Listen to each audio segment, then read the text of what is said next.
Para a gente então encerrar aqui essa parte de polimorfismo, sobrecarga de métodos, vamos entender aqui o que é polimorfismo, né? Porque isso é um conceito fundamental da orientação a objetos, onde um objeto, né, num contexto, pode ter algo com o mesmo nome, mas com funções diferentes, tá?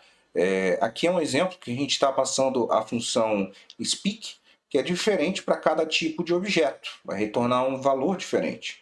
E o que a gente está testando aqui é um print para cada um deles, tá?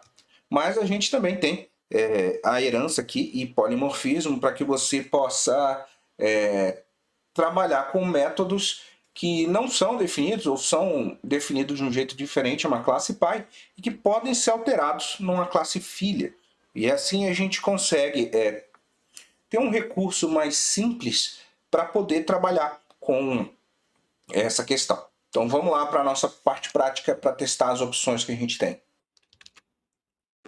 Bom, quando a gente quer trabalhar com sobrecarga de métodos ou polimorfismo, né, a gente tem algumas, não vou dizer gambiarras, mas um subterfúgio de programação em Python que a gente utiliza por convenção, ok?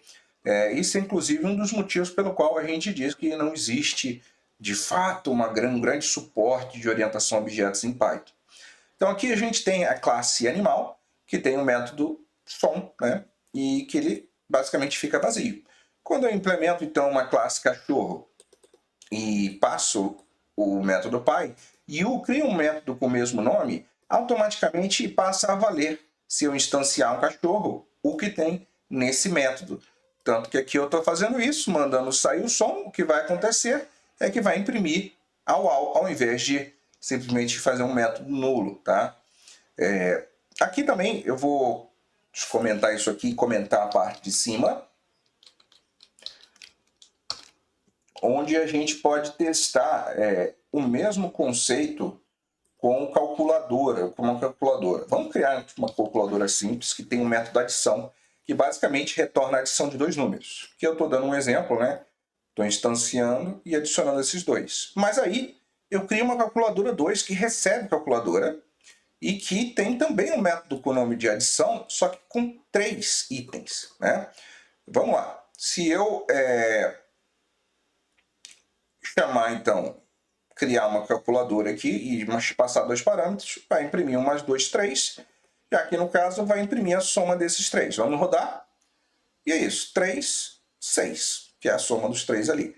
Se eu, por exemplo, tentar utilizar na calculadora nova que eu criei, 2, o método antigo de 2 parâmetros, o que a gente vai receber é um erro, tá?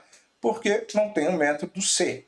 Ou seja, ele automaticamente vai se comportar como o método da segunda classe. Mas digamos que eu ainda queira aquela primeira implementação de certa forma, né?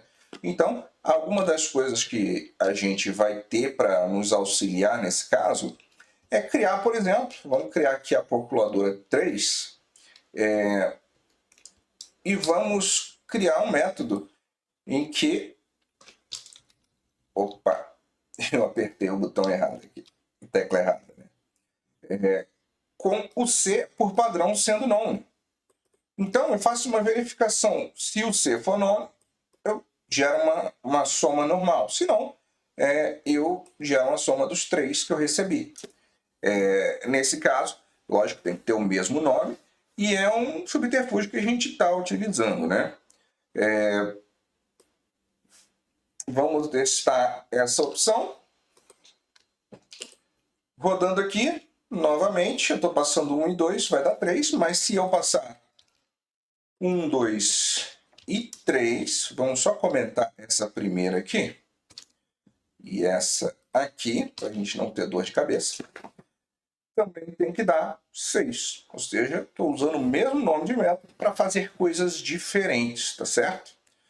É uma das ideias que a gente pode utilizar no nosso dia a dia da programação. Então é isso. Vamos aí para nossa última aula.